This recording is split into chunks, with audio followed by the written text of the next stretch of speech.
Hello friends, നമ്മുടെ Vietnam യാത്രയുടെ അവസാനത്തെ എപ്പിസോഡാണ് കേട്ടോ. ഇന്ന് രാത്രി കഴിഞ്ഞാൽ നാളെ നമ്മൾ വിയറ്റ്നാമിൽ നിന്ന് കൊച്ചിയിലേക്ക് തിരിക്കുകയാണ്. ഇന്ന് ഹോയൻ എന്നുള്ളൊരു വില്ലേജിലേക്കാണ് നമ്മൾ പ്ലാൻ ചെയ്തിരിക്കുന്നത്. അവിടേക്ക് പോകുന്നതിന് മുന്നായിട്ട് ഞങ്ങളുടെ റിസോർട്ടിൻ്റെ അടുത്തുള്ള ബീച്ചിലൊന്ന് കറങ്ങാൻ വന്നേക്കാണ്. അതിനുശേഷം കുറച്ച് ഷോപ്പിംഗ് പരിപാടികളുണ്ട്. ആ ഷോപ്പിംഗ് പരിപാടിക്കായിട്ട് ഞങ്ങൾ എത്തിയിരിക്കുന്നത് ഇപ്പോൾ ഈ കാണുന്ന മാർക്കറ്റ് കണ്ടോ, ഇതാണ് ഹാൻ മാർക്കറ്റ്. നമ്മൾ കഴിഞ്ഞ ദിവസം ഒരു നൈറ്റ് മാർക്കറ്റ് കണ്ടിരുന്നു, സോൺട്ര നൈറ്റ് മാർക്കറ്റ്. ഇത് ഡേ മാർക്കറ്റാണ്, ഡേ ടൈമിൽ വർക്ക് ചെയ്യുന്ന ഒരു മാർക്കറ്റാണ്. ഇവിടെയും ഇതുപോലെ നമുക്ക് അത്യാവശ്യം സോവിനിയേഴ്സ് ഒക്കെ വാങ്ങിക്കാനും പിന്നീട് ഡ്രസ് മെറ്റീരിയൽസ് ഒക്കെ എടുക്കാൻ പറ്റിയൊരു സ്ഥലമാണെന്ന് ഞാൻ കേട്ടിരുന്നു. നന്നായിട്ട് ബാർഗെയിൻ ചെയ്തിട്ടുണ്ടെങ്കിൽ നല്ല രീതിയിലുള്ള നമുക്ക് പ്രോഡക്റ്റ്സ് ഒക്കെ കിട്ടും. അപ്പോൾ അതിനുവേണ്ടി ഞാൻ പ്രത്യേകിച്ച് സോവിനിയേഴ്സ് ഒക്കെ വാങ്ങിക്കാൻ വേണ്ടിയാണ്, ഈ മാഗ്നറ്റ്സ് ഒക്കെ വാങ്ങിക്കാൻ വേണ്ടി ഇവിടെ വന്നിരിക്കുകയാണ്. പറ്റിയാൽ 1-2 ഡ്രസ്സൊക്കെ എടുക്കാം.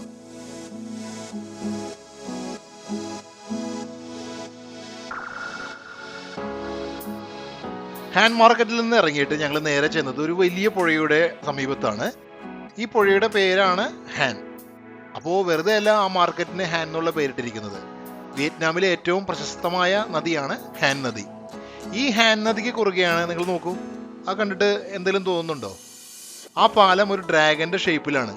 ഈ ഡ്രാഗൺ ബ്രിഡ്ജാണ് നമ്മൾ കഴിഞ്ഞ ദിവസം രാത്രി തീ തുപ്പുന്നതൊക്കെ ആയിട്ട് കണ്ടത്. രാത്രികാല ഷോയാണത്. ഇനി നമ്മൾ പോകുന്നത് ഡനാങ് സിറ്റിയോട് ചേർന്ന് കിടക്കുന്ന അതിമനോഹരമായ ഒരു വില്ലേജിലേക്കാണ്. ഹോയാൻ എന്നാണ് ആ വില്ലേജിന്റെ പേര്. സിറ്റിയിൽ നിന്ന് ഏകദേശം 30 കിലോമീറ്റർ ദൂരം മാത്രമേ ഉള്ളൂ. സാധാരണയായി ഡനാങ്ങിൽ നിന്ന് ഈ ഹോയാനിലേക്ക് പോകുന്നത് ഈ കാണുന്ന ഹൈവേയിലൂടെയാണ്. കുറേ യാത്ര ചെയ്ത ശേഷം നമ്മൾ ഗ്രാമീണമായ പ്രദേശങ്ങളിലൂടെ കടന്നു പോകും. നല്ല പച്ചപ്പാർന്ന നെൽപ്പാടങ്ങളും അതുപോലെ ചെറിയ ചെറിയ വിയറ്റ്നാമി വീടുകളും സൈക്കിളിൽ യാത്ര ചെയ്യുന്ന നാട്ടുകാർ, ഇതെല്ലാം കണ്ടാണ് നമ്മൾ യാത്ര ചെയ്യുന്നത്. അതുപോലെ ഇടയ്ക്കിടയ്ക്ക് ഇങ്ങനെ ഈ പാം ട്രീസ് ഒക്കെ 2 സൈഡിൽ ഇങ്ങനെ വെച്ച് പിടിപ്പിച്ചിട്ടുണ്ട്. ഹോയാനോട് അടുത്തെത്തുമ്പോൾ അന്തരീക്ഷം പതുക്കെ മാറി തുടങ്ങും.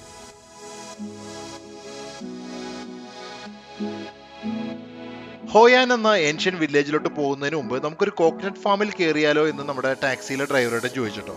അപ്പൊ ഞാൻ വിചാരിച്ചു, ഈ കേരളത്തിൽ നിന്ന് വന്നാൽ നമുക്ക് എന്ത് കോക്കനട്ട് ഫാം, എന്നാലും ഒന്ന് കണ്ടു കളയാം. ഞങ്ങൾ അവിടെ ചെന്നു. ആദ്യ കാഴ്ചയിൽ ഇതൊരു സാധാരണ തെങ്ങിൻതോപ്പ് പോലെയാണ് എനിക്ക് തോന്നിയത്. പക്ഷേ അകത്തേക്ക് കയറി കഴിഞ്ഞാൽ വ്യത്യസ്തമായ അനുഭവം ഉണ്ടോ.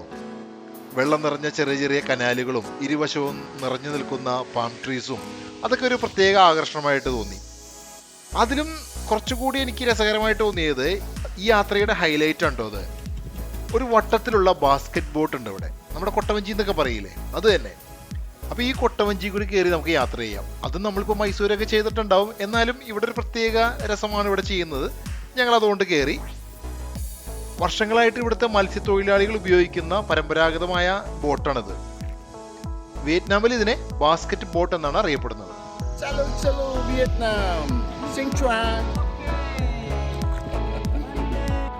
നല്ലൊരു പ്രകൃതി രമണീയമായ സ്ഥലം തന്നെയാണ് ഈ കോക്കനട്ട് ഫാം.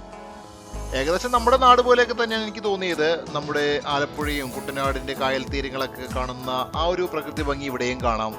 ഇരുകരകളിലൊക്കെ ചെറിയ ചെറിയ തെങ്ങുകളും നിറയെ മരങ്ങളൊക്കെ നിറഞ്ഞ് നല്ല രസമായിട്ടുണ്ട് ഇവിടെ. അപ്പോൾ ഈ ബോട്ട് യാത്ര ചെയ്യുമ്പോൾ ഒരു പ്രത്യേകതയുള്ളത്, നമുക്ക് ലൈഫ് ജാക്കറ്റ് തരുന്നുണ്ട്. അതുകൂടാതെ ഈ തനത് വിയറ്റ്നാമി ഒരു തൊപ്പിയുണ്ട്, ഈ കാണുന്നുണ്ട് വട്ടത്തിലുള്ളത്. ആ തൊപ്പി വെച്ചിട്ടൊക്കെയാണ് നമ്മൾ റൈഡ് ചെയ്യുന്നത്. അപ്പോൾ നല്ല ഒരു കാര്യം കൂടിയാണ്. വെയിലുള്ള സമയമാണെങ്കിൽ നമുക്കത് വെയിലിനെ തടയുകയും ചെയ്യാം.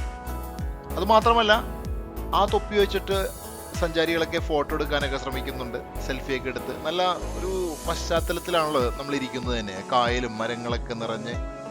അങ്ങനെ ആ ഒരു യാത്ര തന്നെ നല്ല രസമാണ്.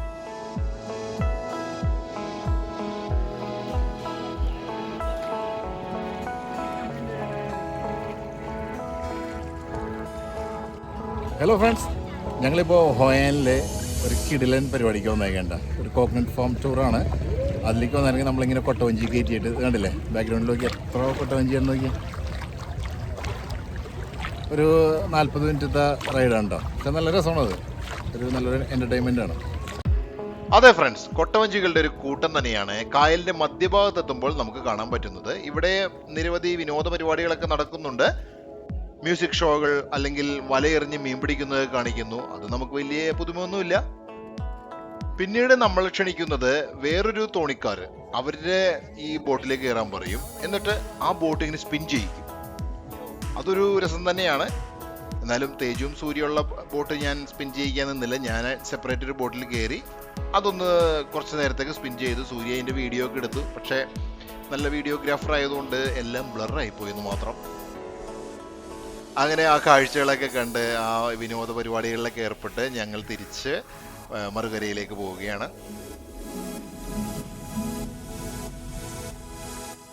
കോക്കനട്ട് ഫാമിൽ നിന്നിറങ്ങി ഇനി ഞങ്ങളുടെ ലക്ഷ്യം ഹോയാൻ ഏൻഷ്യൻ വില്ലേജ് ആണ്. യുനെസ്കോയുടെ ഹെറിറ്റേജ് പട്ടികയിലുള്ള ഒരു മനോഹരമായ പട്ടണമാണിതെന്ന് ഞാൻ കേട്ടിട്ടുണ്ട്. ഇതാ ഇപ്പോൾ ആ പട്ടണത്തിൽ നമ്മൾ എത്തിയിരിക്കുകയാണ്. ഇത് നേരിട്ട് കണ്ടപ്പോഴാണ് ഇതിന്റെ ഭംഗി ശരിക്കും മനസ്സിലായത്.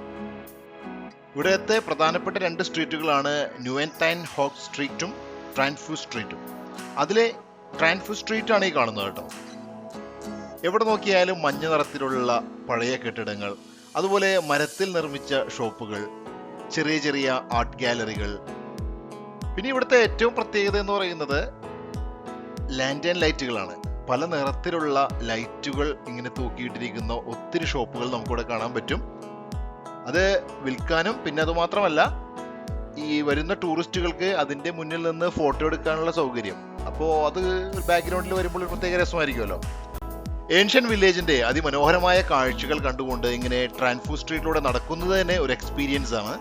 2 വശങ്ങളിലും മനോഹരമായ ബുട്ടിക് ഷോപ്പുകളൊക്കെ കാണുന്നുണ്ട്. ടൈലർ ഷോപ്പുകൾ, സുവനീർ സ്റ്റോറുകൾ, അതുപോലെ നിരവധി കഫേകളുണ്ട് ഇവിടെ. ഓരോ കടയ്ക്കും ഓരോ സ്റ്റൈലാണ്. ഹോയാന്റെ കഫേ കൾച്ചർ അടിപൊളിയാണ് കേട്ടോ.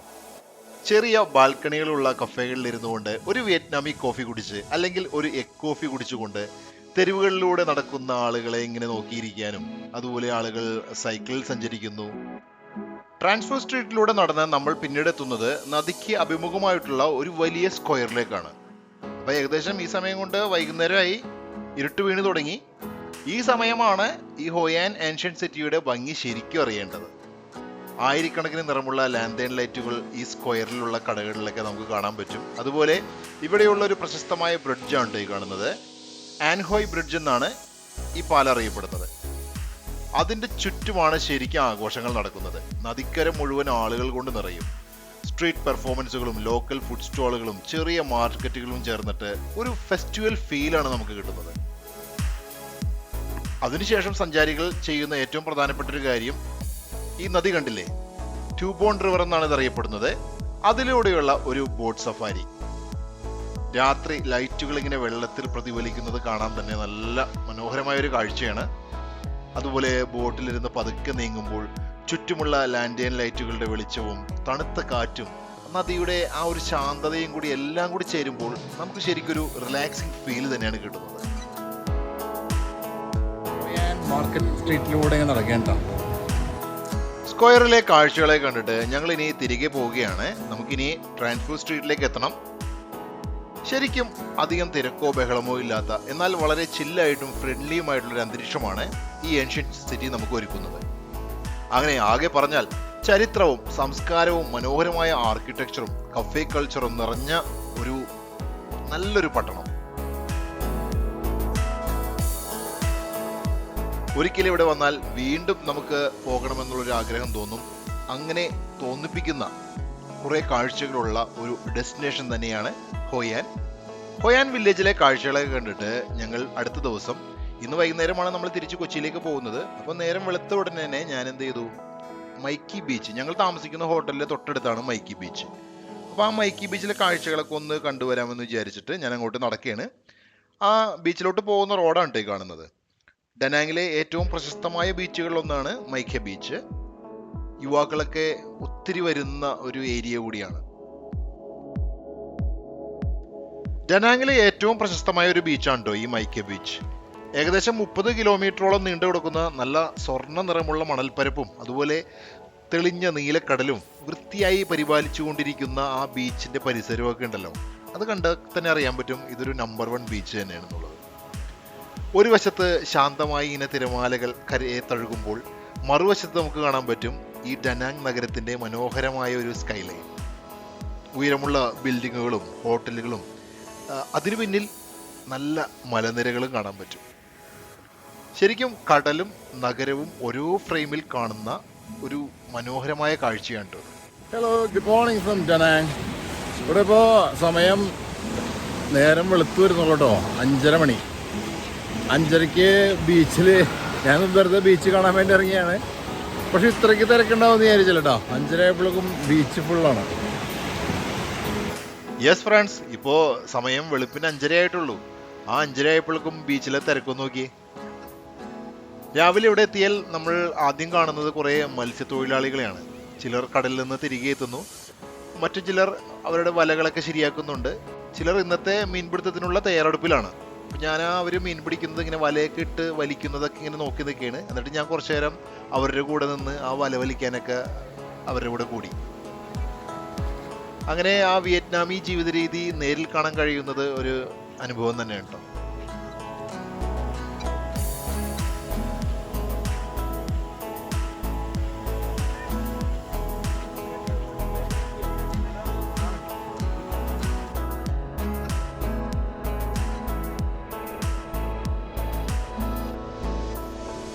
ആരോഗ്യ കാര്യങ്ങളിൽ വളരെ ശ്രദ്ധ കൊടുക്കുന്ന ആളുകളാണ് ഇവിടെയുള്ളത്. അത് ചെറുപ്പക്കാർ മാത്രമല്ല, ആബാലവൃദ്ധ ജനങ്ങൾ ഈ ബീച്ചിൽ വന്നിട്ട് പല പല ആക്ടിവിറ്റികളിൽ ഏർപ്പെടുന്നുണ്ട്. ചിലർ സൈക്ലിംഗ് ചെയ്യുന്നു, നീന്തുന്നു, അതുപോലെ വോളിബോൾ കളിക്കുന്നു, ഫുട്ബോൾ കളിക്കുന്നു. എന്ത് രസമാണെന്നറിയാമോ, ഇവിടെ രാവിലെ വരുമ്പോൾ തന്നെ നമുക്കൊരു പ്രത്യേക എനർജിയാണ് ഇത് കണ്ടു നിൽക്കുമ്പോൾ തന്നെ. അപ്പോൾ ഇങ്ങനെ ചെയ്യണവരുടെ കാര്യം ഒന്ന് ആലോചിച്ച് നോക്കി. അതുമാത്രമല്ല, കടലിന് അഭിമുഖമായിട്ട് ഇരുന്നിട്ട് ധ്യാനിക്കുന്നവരെയും കാണാം കേട്ടോ ഇവിടെ. ഇത് കണ്ടില്ലേ, ഇവിടെ ഒരു അപ്പൂപ്പനാണെങ്കിലും ആള് നല്ല ചെറുപ്പക്കാരൻ്റെ പോലെ ഇരിക്കുന്നത്.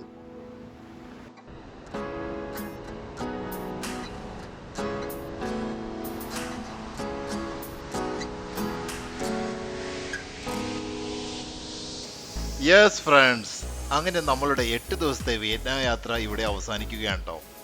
ഈ ട്രിപ്പിൽ നമ്മൾ മനോഹരമായ ഫിക്കോക്ക് ഐലൻഡും അതുപോലെ വൈബ് നിറഞ്ഞ ഡനാങ്ങും നന്നായി എക്സ്പ്ലോർ ചെയ്തു. ഓരോ സ്ഥലത്തിനും അതിൻ്റെതായ പ്രത്യേകതയും മനോഹരമായ അനുഭവങ്ങളും ഉണ്ടായിരുന്നു.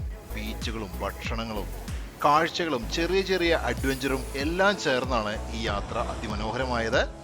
അപ്പോൾ ഈ എപ്പിസോഡ് ഇവിടെ അവസാനിക്കുന്നു. അടുത്ത തവണ മറ്റൊരു രാജ്യവും പുതിയ വിശേഷങ്ങളുമായി വീണ്ടും കാണാം.